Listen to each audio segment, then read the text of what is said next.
지난 시간까지 허혈성 심질환에 대해서 설명을 드렸다면 오늘부터는 뇌졸중에 대해서 설명을 드리겠습니다. 갑자기 용어가 달라져서 달라 보일 수 있는데 그게 아니라 지난 시간까지 이제 심장에서 혈관에 동맥경화가 생겨서 막혀서 생기는 문제였다면 이번에는 뇌에 있는 혈관이 좁아져서 막히면 생기는 질환을 이제 뇌졸중이라고 합니다. 다른 용어로는 이제 중풍이라고도 하고요. 영어로는 스트로크이라고 합니다. 뇌졸중의 종류를 먼저 따져보는 것이 중요한데, 뇌졸중의 종류로는 허혈성 뇌졸중과 출혈성 뇌졸중으로 나뉩니다. 그래서 허혈과 출혈은 제가 처음에 허혈성 심질환에서 용어 정리가 중요하다고 해서 설명을 드렸듯이, 허혈이라는 거는 이제 우리가 요구하는 산소 공급량 보다 이제 그러니까 우리가 산소가 공급되는 것보다 수요가 더 많아질 때 허혈이라고 하고요. 그 허혈성 뇌졸중이라고 하면 그 정의를 보겠습니다. 그래서 그 정의는 뇌동맥의 폐색으로 인하여 뇌혈류가 감소되는 것입니다. 그리고 출혈성 뇌졸중은 쉽게 생각해서 이제 뇌혈관이 파열되는 거죠. 뇌혈관이 파열되는 출혈성 뇌졸중의 종류에는 지주막하 출혈과 뇌실질내 출혈이 있겠습니다. 근데 우리가 약물치료학적으로 봤을 때는 이 출혈로 인한 뇌졸중은 그 병태생리학적으로 잘 알려지지 않았고 병태생리학적으로 잘 알려지지 않으니까 약물치료학적인 접근에도 조금은 한계가 있습니다. 그래서 종류에서 허혈과 출혈로 나눴지만 우리가 약물치료학으로서 좀 중요하게 다루는 것은 허혈성 뇌졸중이 된다는 거 알아두시면 좋겠고요. 그래서 허혈성 뇌졸중을 조금 더 자세하게 살펴보면 이제 뇌혈류가 감소되잖아요. 그래서 뇌혈류가 왜 감소되냐를 또 생각을 해봤을 때 첫 번째, 뇌에서 멀리 떨어진 기관에서 생성된 색전 때문에 뇌혈류가 감소할 수 있습니다. 그래서 사실상 우리가 이전 강의에서도 색전, 혈전 이런 단어들만 정확하게 구분해내자면 이 색전 앞에 있는 설명들은 사실상 색전을 설명하는 거라고 보면 되겠고 그냥 색전 때문에 뇌혈류가 감소하는 거예요. 그럼 뭐겠어요? 뇌가 아닌, 뇌 근처가 아닌 뇌 말초에서 생긴 어떤 혈전이 혈관을 타고 이제 혈액을 타고 들어와서 뇌 근처에서 뇌에 관련된 뇌 산소를 공급하는 혈관을 막아버리면 그게 이제 색전이라고 부르고요. 두 번째, 뇌 근처에서 혈전이 생성되고 또 뇌혈류가 감소될 수 있죠. 그리고 세 번째로는 뇌 쪽으로 공급하는 산소 공급을 이제 심장에서 올라가는 경동맥 있잖아요. 그 경동맥에서 경화가 일어나면 또다시 뇌혈류가 감소될 수 있습니다. 이게 허혈성 뇌졸중에서의 병태생리라고 보시면 되겠고요. 그러면 이러한 뇌졸중을 1차적으로 예방을 하려면 어떤 약을 쓸까요? 봤을 때 항혈소판제인 아스피린을 대표적으로 씁니다. 근데 이 아스피린이 좀 흥미로운 것이 뭐냐면 성별에 따라 예방하는 역할이 달라져요.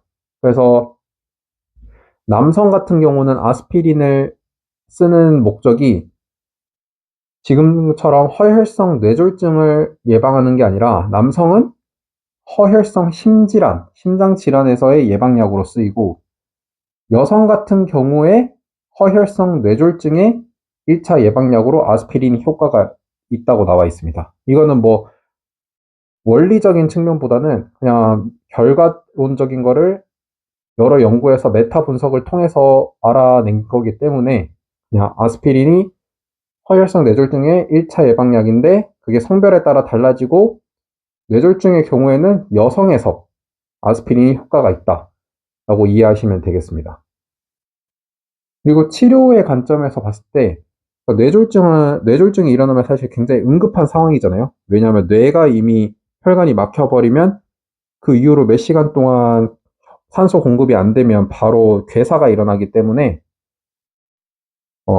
응급처치가 필요합니다. 그래서 심장 질환에서는 우리가 뭐 상황에 따라서 PCI 할지 혈전 용해술 할지 뭐 그런 걸 따졌는데 뇌졸중의 경우에는 바로 오자마자 혈전 용해술을 해야 됩니다. 뇌졸중의 증상 발현하기 3시간 이내 증상 발현을 하고 나서 3시간 이내로 TPA를 정맥으로 투여해야 됩니다. 이 시간 부분이 좀 중요하겠고요. 그리고 혈전 용해제의 종류가 다양하게 있는데 그 중에 TPA를 사용한다는 거 알고 계시면 되겠고요. 그리고 이런 혈전 용해제의 같은 경우는 출혈 위험이 높습니다. 그래서 관련된 금기 사항들을 잘 체크를 해가지고 그 금기 사항이 아닌 경우에는 지체 없이 3시간 이내로 정맥 투여해야 된다는 거. 근데 금기 사항이 좀 종류가 여러 개 있거든요.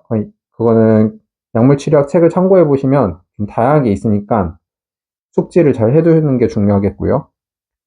그리고 혈전 용해술을 했으면 그 다음에 항혈소판제로 아스피린을 같이 복용을 해줘야 됩니다. 근데 아까 설명드렸듯이 혈전 용해술 TPA가 출혈 위험이 굉장히 크기 때문에 아스피린을 이 TPA를 투여하고 24시간 이내로 같이 병용을 하면 안 되고 24시간이 지나고 나서 아스피린을 복용해줘야 됩니다. 자, 그러면 이런 뇌졸중이 급성으로 일어난 환자의 경우에는 60% 이상이 수축기 혈압이 160이 넘어가거든요. 160이 넘어가는 환자들 같은 경우는 예후가 보통 좋지 않아요. 그래서 그런 환자들은 혈압 강화제를 통해서 혈압을 낮춰야지 예후가 좋아집니다. 그러면 그러한 혈압 강화제로 어떤 걸 쓰냐면 라베타롤과 니카디핀을 씁니다. 숙지하시면 좋겠고요. 여유가 있으면 라베타롤은 어떤 환자에서 주로 쓰는지, 니카디핀은 어떤 환자에서 주로 쓰는지도 같이 숙지해 주시면 좋겠습니다. 그리고 이런 환자들은 뇌졸중이 일어나서 치료를 한다 해도 또다시 뇌졸중이 일어날 위험이 높기 때문에 2차적인 예방이 필요하거든요. 2차적인 예방을 위해서 어떤 약을 쓸지는 첫 번째로 이 환자의 뇌졸중의 원인이 심장색전인지 비심장색전인지가 중요합니다. 그리고 그거를 구분을 해서 약이 달라지는데 아까 설명드렸듯이 비심장색전은 뭐겠어요? 내가 색전이 일어나는데 심장이 원인이 아닌 거죠. 뭐 말초 정맥에서 일어난 색전이 뇌를 막아버렸을 수도 있고 뭐 그런 다양한 원인이 되겠고요. 심장색전은 심장에서 관련돼서 색전이 일어나가지고 뇌로 올라와서 막아버린 거예요. 그래서 보통 심방세동, 부정맥으로 인한 원인이 있을 텐데 이 경우에는 와파린과 NOAC 약을 써요. 근데 이거는 지금 자세히 다루는 것보다는 나중에 부정맥에 들어가면 조금 더 이 약제별 특징을 설명드리도록 하겠습니다. 특히 NOAC 같은 경우는 크레아티닌 클리어런스에 따라서 약제 선택이 달라진다는 거 중요하겠고요. 그리고 비심장색전의 경우에는 아스피린과 클로피도그렐 그리고 아스피린 플러스 디피리다몰 이렇게 쓰는데 이 디피리다몰은 PDE3 이니비터죠.